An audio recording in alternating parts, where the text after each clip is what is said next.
How you doing, everybody? This is E. Matthews Jet, and I'm doing one more review on the Kyosho Javelin. This car came out in the early 80s, and I owned it back in the early 80s. We're in July 26th of 2020, and from back then I was a teenager. Right now I'm 59 years old. I'm an older guy, and I'm still in the hobby of RC cars. I still fly planes and I run RC speedboats. But today we're going to talk about a car that means a lot to me because I had this back in the 80s. So when they released this car, I decided to get it again. So I'm going to tell you a lot of upgrades on this car that didn't exist back in the 80s. Okay?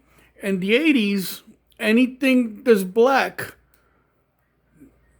this is plastic, but anything that's black is polymer. And back then, in the 80s, it was plastic like this. This is an industrial plastic. It's very good materials, hard to break. But these here, this wasn't polymer back then. So today, they're polymer. So that's an upgrade. Another upgrade is got bearings. In the 80s, this car didn't have bearings. In the 80s, this car was chain driven. It had a chain in the center where it controlled the rear wheels to the front wheels, and it turned it into four-wheel drive. So today they upgraded it with a belt system and pulley sprockets. But they give you the original chain with the original sprockets that I ran back in the 80s. The reason why I went with the belt, because back then these would stretch. Not only they would stretch, but after a while they would jump the front sprocket and it would start to strip because they would stretch.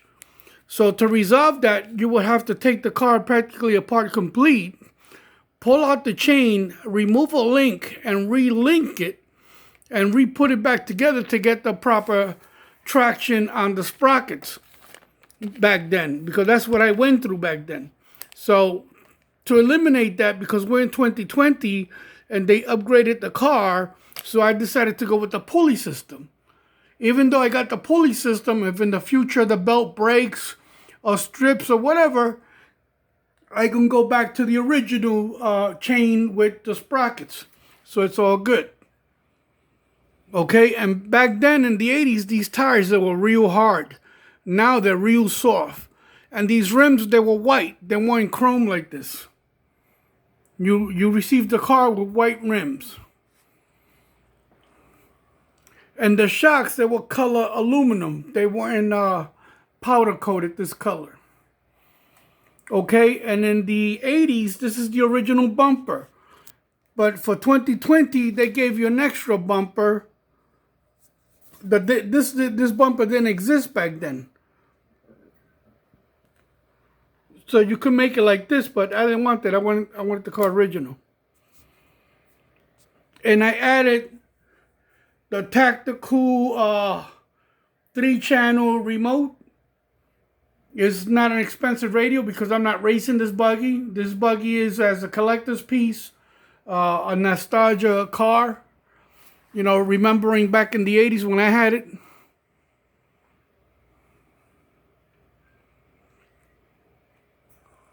And a lot of guys are buying these cars and they're making them brushless. And they upgraded the differential for newer motors, because the differential in this car is not the original differential that was back in the 80s. So they made the differential to deal with more powerful motors.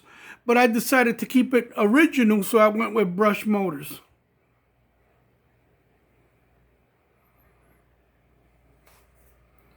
So the motor on there is a 35-turn dynamite engine with the dynamite speed control. It was a package deal that I found on Tower Hobbies. I decided to buy it. I'm going to run it for a while. In the future, I'm going to put a 12-turn. This will run with a 12-turn or 10-turn engine. It'll give it more speed. But now, just to get the car broken in, I'll play with it with the 35-turn. Those 35 turns, they're good on trucks. They're better actually on off-road trucks than this buggy. But the car's running pretty good. It actually wheelies a couple of times. It popped wheelies in front of the house. I was impressed. I said, damn, I can't believe the car wheelies in front of the house.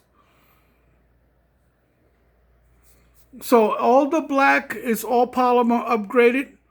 All this is polymer. This was plastic back then. Now it's polymer. It's serious material. All of these pieces are polymer. Everything's polymer.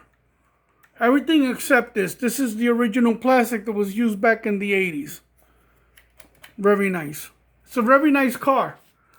So you get the car with the polymer upgrade. Instead of plastic, you get the bearing kit.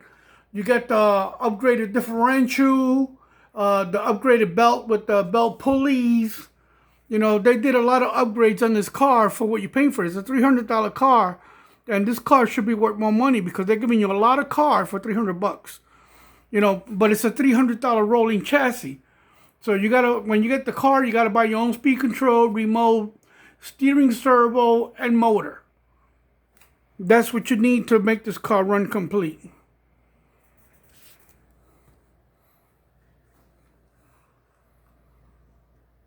This week, I'm gonna take the driver out and paint them. You see it's still clear. The car's done complete, minus the driver has to be painted. And I gotta put the helmet together and paint the helmet. This is, I'm not happy with this because I'm gonna tell you the problem with these gaskets. You see, they made this cap with a gap right there. So if you don't put this on, dirt's gonna go in there. But there's a problem with this. These pieces, they come with a crappy glue that when you put them onto the cap, that glue don't last. Because back in the 80s, the first thing that got ruined on the car was these gaskets. They would start slipping out and slipping into the gears. And there was a problem with these. So even in the 80s, I didn't want to run these because they were a problem. So I used to run the car without the gasket. I'm going to put on the gasket to see if this glue is different, even though I doubt it. But Kyosho should eliminate this and make this cap go all the way into the aluminum wall. Like that, it doesn't have that gap. That is the upgrade that this car needs. This car needs a better cap that goes all the way to the wall, and you don't have to use this crap. Because this was bullshit back in the 80s, and it's still crappy today. Okay, so I didn't even put it on because I already had problems with this back in the 80s. And as soon as I saw this, I said, great. It's going to give me a lot of problems. So Kyosho should eliminate this and throw a new cap that goes all the way tight into the wall. That's the only problem that I don't like about this car is this cap. This cap should be a little bit, they should close that gap there and make it touch the wall, the aluminum wall. Besides that, it's a good car. It's an awesome car. Back in the 80s, I ran the hell out of this car. I used to beat on this car when I had it in the 80s. So right now, it's got 2 runs in front of the house.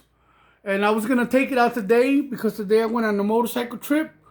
But we had so much stuff to carry that I left the car behind because I didn't have where to pack it up and carry it with me. I wanted to bring the car with a couple of batteries and run it, but I didn't have the opportunity to do that. So that's it. I left the car home today. Hopefully next weekend I'll take it out and run it. I want to take it off-road. I got a couple of places here in New Jersey that's real nice dirt. You can have fun with the car. And the car is well built. You know, you get a lot of car for the money. And this is a proven race car. So if you buy this, you got a car that's been proven. These ran on a professional circuit back in the 80s. These were professional race cars in the 80s. And today, in 2020, even though I bought it as a collector's piece, it's still a professional race car. You know, a lot of today's RC cars are not built like this.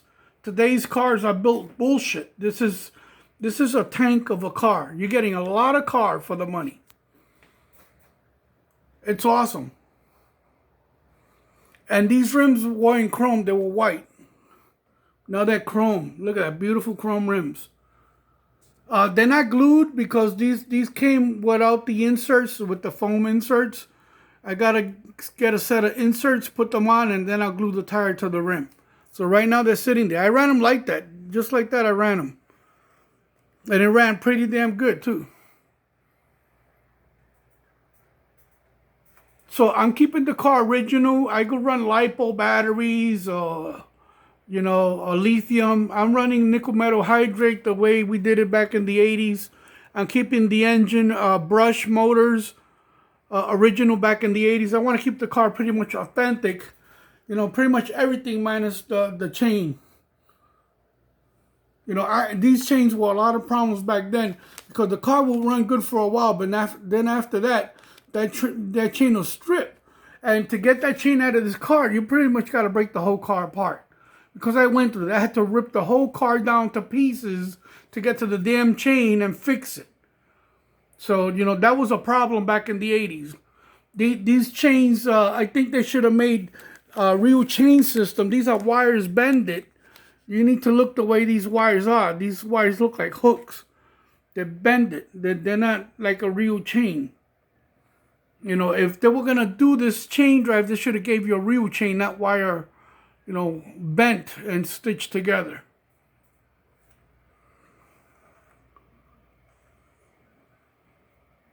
Real nice car, man. Brought back a lot of memories. I had a lot of fun with this car in the 80s. Yeah, let me show you the bottom of the car. Real nice.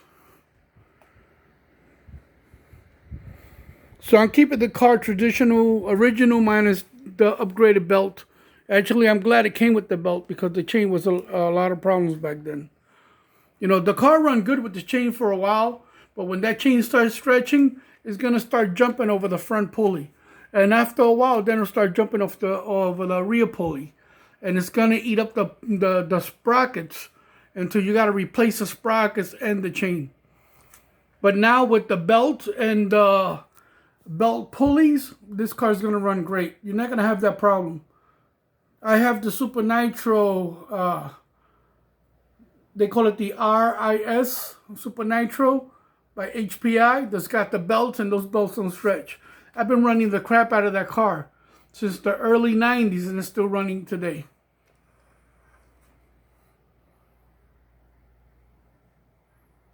Yeah, it's a real nice car. Kyosho did a good job. There's a lot of good cars made by different companies that were built back then that are still good cars, and they should come back. They should throw them on the market, re-release them. A lot of these new cars, RC cars that are out there, I'm not a hater, but they're making a lot of shit cars and they want a lot of money for them. There's nothing better than these old cars. So this is a 1980s car in 2020. Awesome.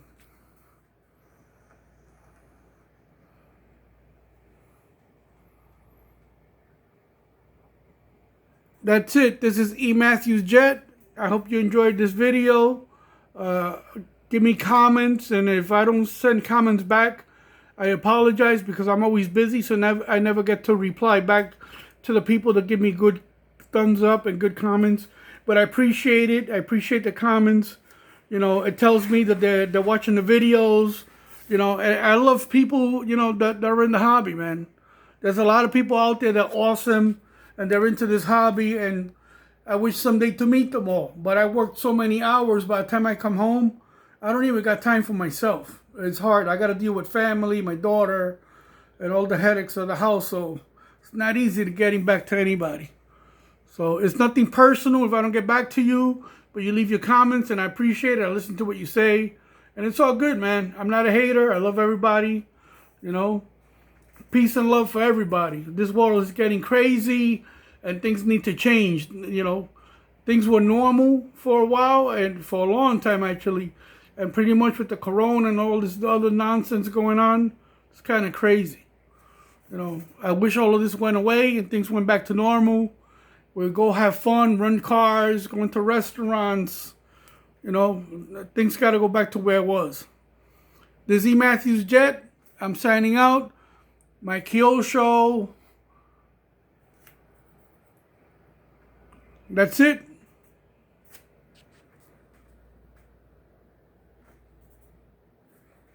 Thank you. Watch the videos. Sorry, I'm over here. I'm listening to my girls talking to me and filming at the same time. I apologize. E. Matthews Jet signing out. Take care. Kyosho Javelin. Awesome car.